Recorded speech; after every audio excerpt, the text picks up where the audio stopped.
पिछले एपिसोड के last scene में देखा था कि शान बोलता है, पता नहीं कहां से आया है, उसका मैजिक भी अजीब है, फाउंडेशन एस्टेब्लिशमेंट बेस भी। मैं फील आउट करने की कोशिश की लेकिन समझ नहीं आया। वह अकेला आया लेकिन बिल्कुल कॉन्फिडेंट था। पक्का कोई यूनिक टेक्निक होगी, बेहतर है उसको प्रोवोक ना करें। उसने मेंगहाओ को फील आउट करने की कोशिश की लेकिन फेल हो गया। मेंगहाओ ने अपनी पावर टाइट सील करके रखी थी, इसलिए उसका डर और सस्पेशन बढ़ गया। पोर्टल सबके लिए नहीं है, पावर कम हो तो मर भी सकते हो, इसलिए उसने मेंगहाओ को अलाउ किया ताकि विलेज सेफ रहे। अब आगे सीन शिफ्ट होता है। एक वाइड प्लेन पर, स्टेट ऑफ ईस्टर्न इमरजेंस के बॉर्डर पे, साउदर्न डोमेन के सेंटर में। वहां टेलीपोर्टेशन स्पेल का ग्लो आता है, फिर धीरे धीरे फेड हो जाता है। पोर्टल के बाहर 7-8 क्यू कंडेंसेशन स्टेज के कल्टीवेटर्स क्रॉस लेग्ड बैठे हैं। जैसे ही मेंगहाओ अपीयर होता है, सब तुरंत खड़े हो जाते हैं, हाथ जोड़कर सल्यूट करते हैं। ये कल्टीवेटर्स पोर्टल की रक्षा करते हैं और विलेज आने वाले विजिटर्स को रिसीव करते हैं। लेकिन जैसे ही मेंगहाओ की कल्टीवेशन बेस की गहराई महसूस होती है, उनका रेस्पेक्ट और भी बढ़ जाता है। मेंगहाओ पोर्टल से बाहर निकलता है, सब पर एक नजर डालता है, फिर आसमान की तरफ देखता है। सब कुछ उसके लिए नया है। वह पोर्टल स्पेल को देखता है, सोचता है कि कितनी लंबी रेंज है इस टेलीपोर्टेशन की। सराउंडिंग कल्टीवेटर्स को इग्नोर करके मेंगहाओ सीधा आसमान में शूट हो जाता है।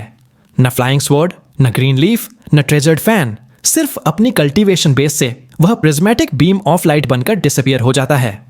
सब कल्टीवेटर्स उसके जाने को देखते हैं। उनकी आंखों में विनरेशन और भी गहरा हो जाता है।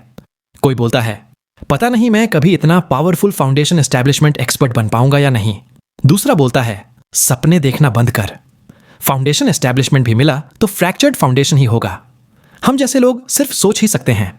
सिर्फ ग्रेट सेक्ट्स के लोगों को फाउंडेशन एस्टेब्लिशमेंट पिल मिलता है और उनमें भी बहुत कम लोग सक्सेसफुल होते हैं। ज्यादा लोग तो जिंदगी भर एक पिल को छू भी नहीं पाते। तीसरा बोलता है, और अगर पिल मिल भी गई, हम जैसे लो टैलेंट वाले लोगों की चांस बहुत कम है। फाउंडेशन एस्टेब्लिशमेंट स्टेज वही असली पावर है। सब साय करते हैं, यहां गार्ड ड्यूटी पे रहते रहते फाउंडेशन एस्टेब्लिशमेंट कल्टीवेटर्स देखना रेयर है। मेंगहाओ को देखकर उनके दिल में रेस्पेक्ट और जलन दोनों आ जाती है। कुछ दिन बीत जाते हैं। मेंगहाओ कभी भी कोई फ्लाइंग ट्रेजर यूज नहीं करता, चाहे उसको अपनी स्पिरिचुअल पावर वेस्ट करनी पड़ रही हो। लेकिन वह हमेशा कॉशियस है। यह साउदर्न डोमेन का सेंटर है और उसको पता है यहां सबसे ज्यादा संभल के रहना है। उसने यहां के कई बड़े लोगों को ऑफेंड किया है। Violet fate sect, eccentric song, वांग तेंगफे। जैसे जैसे स्टेट ऑफ ईस्टर्न इमरजेंस के करीब पहुंचता है, उसकी कॉशन और बढ़ जाती है। पिछले कुछ महीनों में वह रोज 8th डीमन सीलिंग हेक्स को समझने की कोशिश करता है, लेकिन एनलाइटनमेंट नहीं मिलती। सब कुछ ब्लर लगता है। 10 दिन बाद जब वह एक दिन आसमान में फ्लाई कर रहा होता है, अचानक उसका एक्सप्रेशन बदल जाता है। शरीर कांपने लगता है। वह आसमान से सीधा जमीन पर गिरता है। चेहरा बिल्कुल पेल हो जाता है। वह तुरंत एक नजदीकी जंगल की तरफ दौड़ता है। एक बड़े पेड़ की तरफ हाथ वेव करता है। पेड़ क्रैक हो जाता है, स्प्लिंटर्स उड़ते हैं। मेंगहाओ फिशर में जंप करता है, क्रॉस लेग्ड बैठ जाता है। उसका चेहरा डीप पर्पल हो रहा है, शरीर कांप रहा है। वह लाइटनिंग फ्लैग स्पिट करता है, जो तुरंत प्रोटेक्टिव लाइटनिंग मिस्ट में बदल जाता है। वह खून थूकता है, पॉइजन को कंट्रोल करने की कोशिश करता है जो उसके अंदर फ्लेयर अप हो रहा है। इस बार पॉइजन का अटैक 3 दिन तक चलता है। पूरी ड्यूरेशन में मेंगहाओ वहीं बैठा रहता है, दांत कस के। पॉइजन का पेन ऐसा लगता है जैसे कीड़े अंदर से उसके ऑर्गन्स को चबा रहे हों। उसकी आंखें ब्लड रेड हो जाती हैं, सैवेज हो जाती हैं। कोई देख लेता तो शॉक हो जाता। अचानक उसकी राइट आई की प्यूपिल में एक डेमोनिक फेस दिखाई देता है। साथ में हंस रहा है, साथ में रो रहा है और साथ ही वह एक खिलती हुई फ्लावर जैसा भी लग रहा है। मेंगहाओ इस चीज को महसूस करता है। अब उसके अंदर पॉइजन को निकालने की चाहत और भी ज्यादा हो जाती है। तीसरे दिन की शाम एक विक्शियस वुल्फ उस एरिया में आ जाता है। खून की स्मेल पकड़ लेता है। वह ट्री कैविटी की तरफ दौड़ता है, लेकिन जैसे ही पहुंचता है, एक हाथ अंदर से निकल के उसकी गर्दन पकड़ लेता है। क्रैक की आवाज आती है। वुल्फ चिल्लाने का मौका भी नहीं पाता, तुरंत मर जाता है। थोड़ा हिलता है, फिर स्टिल हो जाता है। मेंगहाओ पेल चेहरे के साथ पेड़ से बाहर निकलता है। आंखों में इंटेंस किलिंग ऑरा चमक रही है। हर पॉइजन फ्लेयर अप के बाद उसके अंदर मारने की चाहत और तेज हो जाती है। उसकी आंख में फ्लिकरिंग, हंसता रोता डेमोनिक फेस उसकी सारी ची पे अजीब असर डाल रहा है। मेंगहाओ डेड वुल्फ को देखता है, हाथ वेव करता है। वुल्फ की बॉडी फ्लेम्स में जल जाती है। ऐश उसके हाथ से उड़ती है, फायर उसके चेहरे पे चमक लाती है। अब वह स्कॉलर कम और एक विक्शियस कल्टीवेटर ज्यादा लग रहा है। वह सोचता है, पिछले 2 साल में पॉइजन 9 बार फ्लेयर अप हुआ है, लेकिन इस बार कुछ अलग था। मेरी राइट आई में डेमोनिक फेस क्यों दिख रहा है? वह अपनी राइट आई को टच करता है। डेमोनिक फेस धीरे धीरे फेड हो जाता है। वह कल्टीवेशन बेस सर्कुलेट करता है तो डेमोनिक फेस फिर दिखाई देता है। फिर वह शाइनिंग बीम ऑफ लाइट बन के स्टेट ऑफ ईस्टर्न इमरजेंस की तरफ निकल पड़ता है। स्टेट ऑफ ईस्टर्न इमरजेंस एक बहुत बड़ा नेशन है। स्टेट ऑफ झाओ से 10 गुना बड़ा, कल्टीवेटर्स और सेक्ट से भरा हुआ। सबसे बड़ा सेक्ट है वायलेट फेट सेक्ट, जो बाकी सब सेक्ट्स का लीडर है। यही नेशन वायलेट फेट सेक्ट का बेस है। मेंग हाओ ये जानता है, लेकिन उसके पास और कोई ऑप्शन नहीं। अगर वह नेशन को घूम के जाता तो डिस्टेंस बहुत बढ़ जाता। उसको स्टेट ऑफ ब्लू क्लाउड्स पहुंचाना है, जहां ब्लैक सीव सेक्ट है। वह स्टेट ऑफ झाओ के पास है, लेकिन स्टेट ऑफ ईस्टर्न इमरजेंस के दूसरे साइड पे। खुशकिस्मती से यह नेशन इतना बड़ा है कि अगर वह केयरफुल रहे तो छुपना मुश्किल नहीं। स्टेट ऑफ झाओ छोटा था, इसीलिए ढूंढना आसान था। अब वह फाउंडेशन एस्टेब्लिशमेंट स्टेज पे है तो खुद को प्रोटेक्ट कर सकता है। डिसीजन क्लियर है। वह state of eastern emergence inter कर लेता है। वह सोचता है, अगर सीधा चलता रहा तो एक कल्टीवेटर सिटी आ जाएगी। मेंग हाओ हवा में फ्लाई करता है, बॉर्डर क्रॉस करता है। उसने लंबा ब्लैक रोब पहना है, व्हाइट बॉन्स की टोपी लगाई है, आंखें इधर उधर घूमती हैं। स्टेट ऑफ ईस्टर्न इमरजेंस की जमीन को सर्वे करती हैं। यहां ज्यादातर प्लेन्स हैं, माउंटेन्स कम। मॉर्टल सिटीज हर जगह हैं। ट्रेड रूट्स पे हॉर्स कार्ट्स चल रही हैं। यहां की हलचल स्टेट ऑफ जाओ से कई गुना ज्यादा है। हवा में फ्लाई करते हुए दूसरे फाउंडेशन एस्टेब्लिशमेंट कल्टीवेटर्स भी इधर उधर जा रहे हैं। स्टेट ऑफ जाओ में यह रेयर साइट थी। कई क्यूई कंडेंसेशन कल्टीवेटर्स भी हैं। स्पिरिचुअल एनर्जी यहां स्टेट ऑफ जाओ के फेमस माउंटेन्स से भी ज्यादा है। कुछ जगह तो इतनी डेंस है कि मेंग हाओ भी एप्रीहेंसिव हो जाता है। कुछ दिन बाद मेंग हाओ फाइनली एक मैजेस्टिक सिटी को होराइजन पे देखता है। मॉर्टल को 50 किलोमीटर कवर करने में घंटे लगते, लेकिन मेंग हाओ अगरबत्ती जलने से कम टाइम में सिटी गेट पहुंच जाता है। अभी डस्क का टाइम है, सूरज डूब रहा है।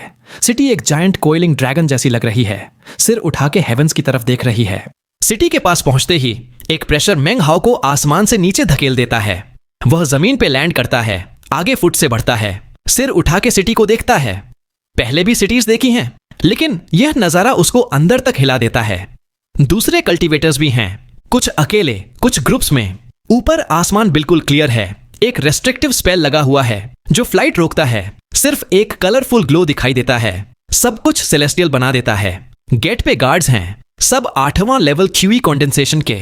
वॉल्स पे गार्ड्स हैं, कुछ 9वां लेवल पे, फाउंडेशन एस्टेब्लिशमेंट के बिल्कुल थ्रेशोल्ड पे।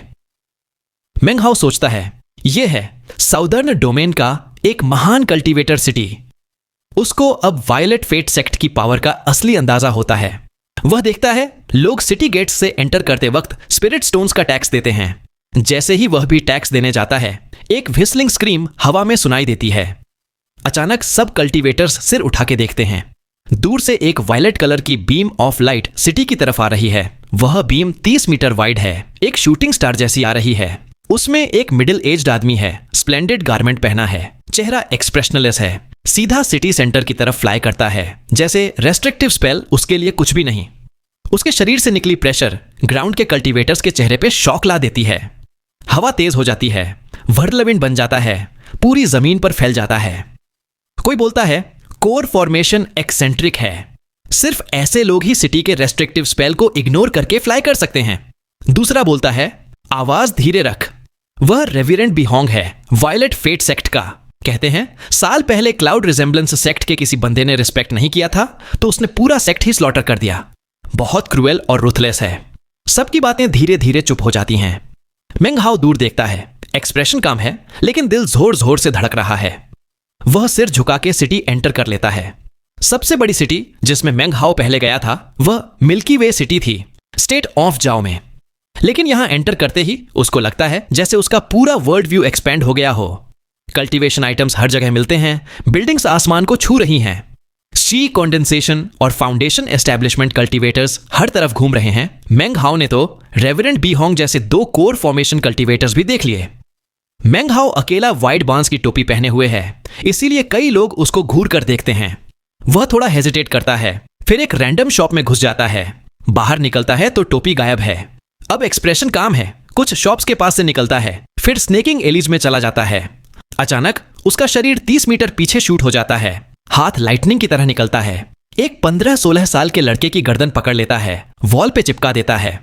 लड़के की कल्टीवेशन बेस ज्यादा नहीं, सिर्फ छठा लेवल क्वी कंडेंसेशन का है। शरीर पतला है लेकिन आंखों में विट और कनिंग है। चेहरा ट्विस्ट हो जाता है जब मेंग हाओ उसको उठाता है। उसको पता है मेंग हाओ जरा सी स्पिरिचुअल पावर से उसको राख बना सकता है। मेंग हाओ बोलता है, मुझे फॉलो क्यों कर रहा है, सिर्फ एक सेंटेंस में बता। लड़का कांप रहा है। मेंग हाओ के ब्लैक रोब और लूज हेयर को देखता है। उसको लगता है मौत उसके सामने खड़ी है। लड़का अपना नाम चूलिन बताता है। घबराहट में जल्दी से बोलता है, सीनियर, मैं आपकी मदद कर सकता हूं, सिटी में जो भी चाहिए ढूंढने में। उसकी आंखों में डर है। उसे लगता है अगर अभी साफ साफ नहीं बोला तो यहीं खत्म हो जाएगा। मेंग हाओ उसे एक ठंडी नजर से देखता है, कुछ नहीं बोलता, मगर क्यूलिन समझ जाता है कि उसको मौका मिल गया है। वह बोलता है, मैं क्यूलिन हूं, जूनियर जनरेशन से। मैं ईस्टर्न ग्रेटनेस सिटी में पैदा हुआ हूं, इसीलिए यहां की हर गली, हर शॉप जानता हूं। जब आप सिटी में आए, मैंने नोटिस किया कि आप पहली बार आए हैं। आपको कोई चाहिए जो यहां का एक्सपर्ट हो, आपका समय बचा सके। सिर्फ 50 स्पिरिट स्टोन्स में मैं आपकी मदद कर सकता हूं। जो भी चाहिए जल्दी दिला दूंगा। वह सच बोल रहा है, मगर पहली बार उसने किसी ऐसे इंसान को देखा है जिसमें मेंग हाओ जैसा घातक ऑनरा हो। मेंग हाओ उसे कोल्डली देखता है, धीरे से उसकी गर्दन छोड़ देता है, लेकिन अंदर ही अंदर महसूस करता है कि पॉइजन फ्लेयर होने के साथ उसका किलिंग इंटेंट भी बढ़ रहा है। पर्सनैलिटी पर असर पड़ रहा है। च्यूलिन गहरी सांस लेता है, फिर पूछता है, सीनियर, क्या खरीदना चाहते हैं? मेंग हाओ ठंडे स्वर में बोलता है, पॉइजन पिल्स। च्यूलिन हैरान हो जाता है, फिर सोचता है। उसकी आंखों में चमक आ जाती है और वह सिटी के पॉइजन पिल्स मार्केट का विविड डिस्क्रिप्शन देता है। वह बोलता है, सीनियर, सिटी में खास पॉइजन पिल्स बेचने वाली शॉप्स कम हैं, मगर मेडिसिनल पिल्स की शॉप्स बहुत हैं। 2 शॉप्स बेस्ट हैं। एक है 10,000 पिल्स पवेलियन, सबसे ज्यादा वैरायटी, बहुत फेमस। ऑक्शंस भी होती हैं जिसमें फाउंडेशन एस्टैब्लिशमेंट कल्टीवेटर्स भी आते हैं। दूसरी शॉप छोटी है मगर वेस्टर्न डेजर्ट से ट्रेड करती है, इंपोर्टेड आइटम्स मिलते हैं। कहते हैं वहां का अपोथिकरी पहले वायलेट फेट सेक्ट के ग्रैंड मास्टर पिल डीमन के साथ काम करता था, मेडिसिन्स का जीनियस था। च्यूलिन पूछता है, कौन सी शॉप चलना है सर? मेंग हाओ सोचता है, बोलता है, 10,000 पिल्स पवेलियन। च्यूलिन तुरंत लीड करता है। मेंग हाओ का काफी समय बच जाता है। दोनों तेज कदम से सिटी क्रॉस करते हैं। 1 घंटे में एक विशाल 7 मंजिला पवेलियन के सामने पहुंच जाते हैं। एक बड़ा स्टोन स्टीले है जिसमें लिखा है 10,000 पिल्स पवेलियन। च्यूलिन बोलता है, मैं अंदर नहीं जा सकता, यहीं वेट करता हूं। मेंग हाओ देखता है कि आसपास कई 5वें या 6ठे लेवल के की कंडेंसेशन डिसाइपल्स घूम रहे हैं। मेंग हाओ सिर हिलाता है, अंदर चला जाता है। अब वह फाउंडेशन एस्टैब्लिशमेंट स्टेज पर है तो स्पिरिचुअल सेंस का उपयोग सीख रहा है। च्यूलिन पर थोड़ा सेंस डाल देता है ताकि कोई गड़बड़ न करे। 10,000 पिल्स पवेलियन में ची कंडेंसेशन कल्टीवेटर्स सिर्फ पहली मंजिल तक अलाउड हैं। दूसरी और तीसरी मंजिल फाउंडेशन एस्टैब्लिशमेंट के लिए, चौथी फ्लोर सिर्फ कोर फॉर्मेशन वालों के लिए। मेंग हाओ अंदर घूमता है, पिल्स चेक करता है, मगर भ्रू भंग करता है। कुछ खास नहीं मिलता। एक अगरबत्ती जलने जितना समय बीत जाता है, वह बाहर आ जाता है। च्यूलिन तुरंत आगे बढ़ता है। मेंग हाओ बोलता है, चलो दूसरी शॉप चलते हैं। च्यूलिन बिना कुछ पूछे तुरंत आगे बढ़ता है। शाम होने को है जब वे एक रिमोट इलाके की एक पुरानी दुकान के सामने पहुंचते हैं। च्यूलिन बोलता है, इस शॉप के 3 नियम हैं। पहला, अंदर जाने से पहले 50,000 स्पिरिट स्टोन्स जमा करने होंगे, नॉन रिफंडेबल। दूसरा, एक समय पर सिर्फ एक बंदा अंदर जा सकता है, रोज सिर्फ 20 लोग अलाउड हैं। तीसरा, अंदर रैंडम सवाल अलाउड नहीं, हर सवाल के साथ स्पिरिट स्टोन्स देने होंगे। मेंग हाओ हैरान होता है, फिर समझ जाता है। वह आगे बढ़ता है, सोचता है कि अगर पॉइजन का हल मिल गया तो स्पिरिट स्टोन्स की परवाह नहीं। शॉप का दरवाजा बंद है, उस पे 18 लिखा प्लक लटक रहा है। मेंग हाओ अपनी ची सेट करता है, मन शांत करता है, चुपचाप खड़ा रहता है। च्यूलिन भी साइड में खड़ा है। सूरज डूबने ही वाला है, तभी दरवाजा खुलता है। एक मध्यम उम्र का आदमी बाहर आता है, चेहरे पर भ्रूभंग है। मेंग हाओ को देखता भी नहीं, सीधा एक ओल्ड मैन को बो करता है जो उसे शॉप से बाहर निकाल रहा है। मेंग हाओ की आंखें संकरी हो जाती हैं। ये वही रेवरेंड बिहोंग है जो सुबह आसमान से उड़ रहा था। शॉप का old man late foundation establishment stage का है। और एक कोर फॉर्मेशन एक्सेंट्रिक उसको बो कर रहा है, बहुत अनयूजुअल। रेवरेंड बीहोंग रंगीन बीम बनकर हवा में उड़ जाता है, एक चीखती हुई सीटी के साथ। ओल्ड मैन मेंग हाओ की तरफ देखता है। मेंग हाओ बिना समय गवाए अपना बैग ऑफ होल्डिंग निकालता है, 50,000 स्पिरिट स्टोन्स शांति से दे देता है। ओल्ड मैन सिर हिलाता है, अंदर चला जाता है। मेंग हाओ भी फॉलो करता है। दरवाजा बंद होता है, प्लैक पर नंबर 18 से 19 हो जाता है। शॉप अंदर से छोटी है, कोई शेल्फ्स नहीं, सिर्फ 7 अलग अलग आकार के पिल फर्नेसेस, 2 लंबी टेबल, एक ऑनेल लैंप। रोशनी धीमी है, मगर कल्टीवेटर्स को सब दिख रहा है। Old man cross legged table के पीछे बैठ जाता है, बोलता है, कैसे मदद करूं? मेंग हाओ कुछ नहीं बोलता, बैग ऑफ होल्डिंग से एक जेड वायल निकालता है, टेबल पर स्लाइड कर देता है। ओल्ड मैन वायल उठाता है, खोलता है, ध्यान से देखता है, फिर सिर झुकाकर सूंघता है, फिर वायल को उल्टा करता है। खून टेबल पर गिर जाता है। यह वही खून है जो मेंग हाओ ने अपने शरीर से निकाला था। ओल्ड मैन धीमे स्वर में बोलता है, इंटरेस्टिंग। वह खून को देखता है, एक लंबी चांदी की सुई निकालता है, खून में घुसा देता है। सुई तुरंत चमकने लगती है, फिर पिघलकर राख बन जाती है, हवा में उड़ जाती है। ओल्ड मैन की आंखों में चमक आ जाती है। वह टेबल पर बाएं हाथ से थपथपाता है, खून हवा में उड़ जाता है, एक ग्लोब्यूल बन जाता है। फिर बैग ऑफ होल्डिंग से एक सूखा बीज निकालता है, उंगली से फ्लिक करता है, बीज ग्लोब्यूल में मर्ज हो जाता है। खून तुरंत सिकुड़ जाता है, बीज अब सूखा नहीं, फूला हुआ और फटने को तैयार। हवा में तैरता हुआ बीज अंकुरित हो जाता है। मेंग हाओ सब कुछ ध्यान से देखता है, अंदर ही अंदर नर्वस है। उसने इतने स्पिरिट स्टोन्स लगा दिए सिर्फ पॉइजन का हल खोजने के लिए। बीज अंकुरित होता है, एक लंबी डाली बन जाती है, उस पर एक लीफ निकलता है, फिर लीफ एक फूल में बदल जाता है। जैसे ही फूल आता है, ओल्ड मैन का चेहरा फीका पड़ जाता है। मेंग हाओ की आंखें संकरी हो जाती हैं।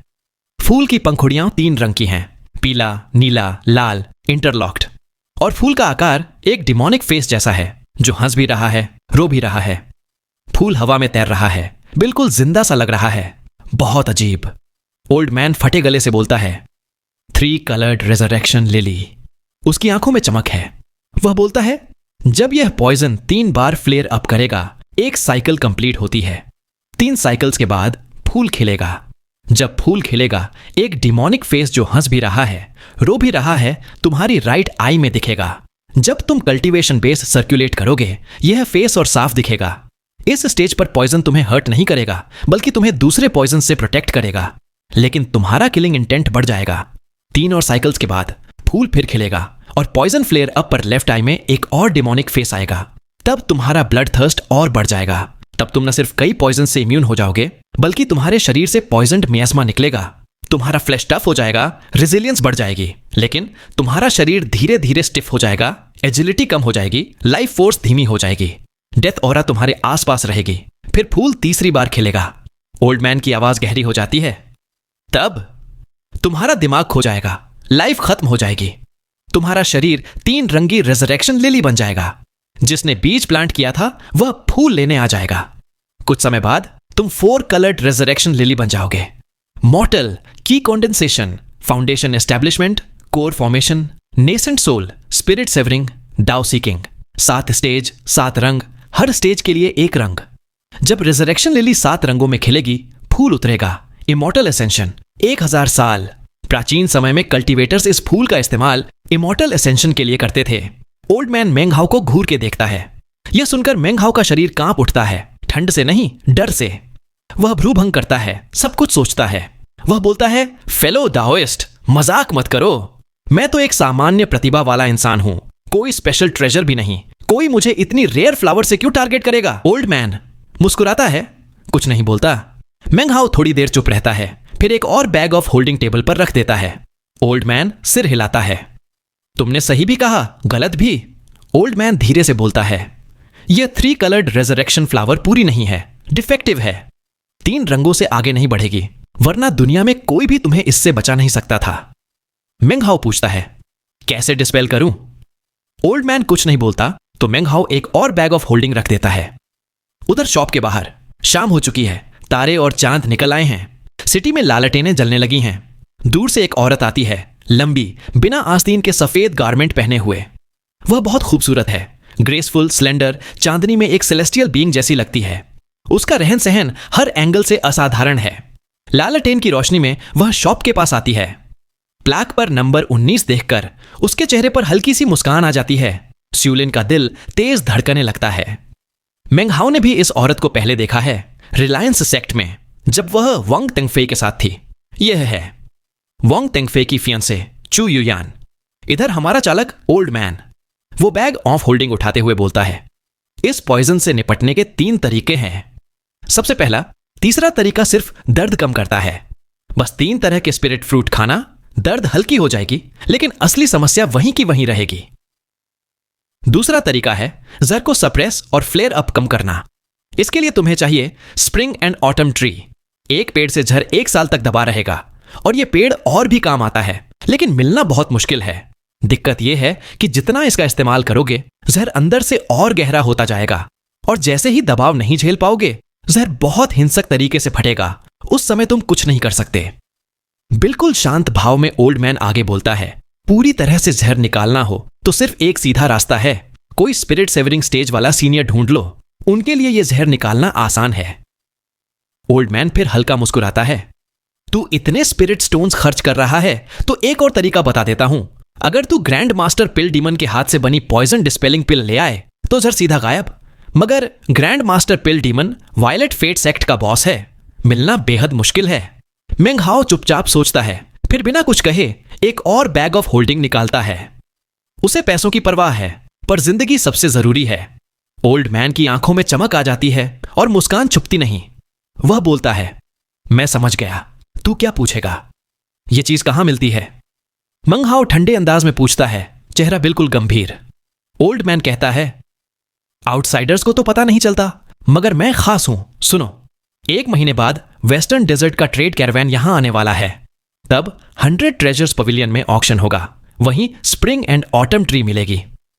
मेंग हाओ की आंखों में चमक आ जाती है। उसे ईस्टर्न रिफाइनमेंट सिटी का दृश्य याद आ जाता है। वह ओल्ड मैन को एक बार देखता है, फिर सीधा दरवाजे की तरफ बढ़ जाता है। जैसे ही दरवाजा खोलता है, एक सजी धजी सुंदर औरत सामने होती है। उनकी नजरें एक पल को मिलती हैं। मेंग हाओ सोचता है, मिडिल फाउंडेशन एस्टैब्लिशमेंट स्टेज, लेकिन अपने चेहरे पर कुछ नहीं झलकने देता। वह आगे बढ़ता है। औरत सफेद चोगे में सामान्य हाव भाव के साथ दुकान के अंदर जाती है। जाते जाते अपनी लंबी पलकों से पीछे च्यूलिन और मेंग हाओ को देखती है। वह सोचती है, मुझे लगा कहीं देखा है, पर याद नहीं आ रहा। चू युयान के दिमाग में मेंग हाओ की कोई अहमियत नहीं रही। 6 साल पहले की वो रिलायंस सेक्ट वाली रात भी अब उसकी यादों से धुंधली हो गई है। मगर मेंग हाओ सब कुछ याद रखता है।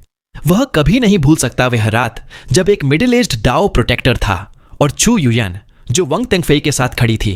अपने आप से सोचता है, बिल्कुल वही थी, लेकिन अब मुझे पहचाना नहीं, और अब तो मेरा पूरा रूप रंग ही बदल चुका है, शायद कोई पहचान ही न सके। वह फिर सोचता है, तब मैं एक नोबडी था और वो वांग तेंगफेई के बहुत करीब थी। पक्का किसी बड़े सेक्ट की डिसाइपल है, मुझे तो याद भी नहीं रखा होगा उसने। लेकिन अब वो मिडिल फाउंडेशन एस्टैब्लिशमेंट स्टेज पर है। वांग तेंगफेई अब किस स्तर पर होगा? और उसके चेहरे पर एक ठंडी मुस्कान उभरती है। साथ चल रहा च्यूलिन भी कुछ सोचने लगता है। अचानक रुक कर चिल्लाता है, मैं समझ गया, वो चू युयन थी। मेंग हाओ तुरंत पूछता है, चू युयन? तुम कह रहे हो वो अभी वापस दुकान में गई थी? च्यूलिन उत्साहित होकर बोलता है, बिल्कुल, वायलेट फेट सेक्ट की चोजन है, सदर्न डोमेन की 4 सबसे सुंदर लड़कियों में एक। जब पैदा हुई थी, सेलेस्टियल लोटस खेल उठा था। उसका टैलेंट लेजेंड लेवल का है और ग्रैंड मास्टर पिल डीमन की पर्सनल डिसाइपल है। उसका बिलवेड वांग तेंगफेई भी वांग क्लैन का चोजन है। दोनों की सगाई पर पूरा सदर्न डोमेन बातें कर रहा था। मेंग हाओ के अंदर छिपा हुआ भाव छुप नहीं पाता, मगर वो कुछ दर्शाता नहीं। बाद में च्यूलिन ऑक्शन, चू युयान और शहर के बारे में और भी जानकारी देता है।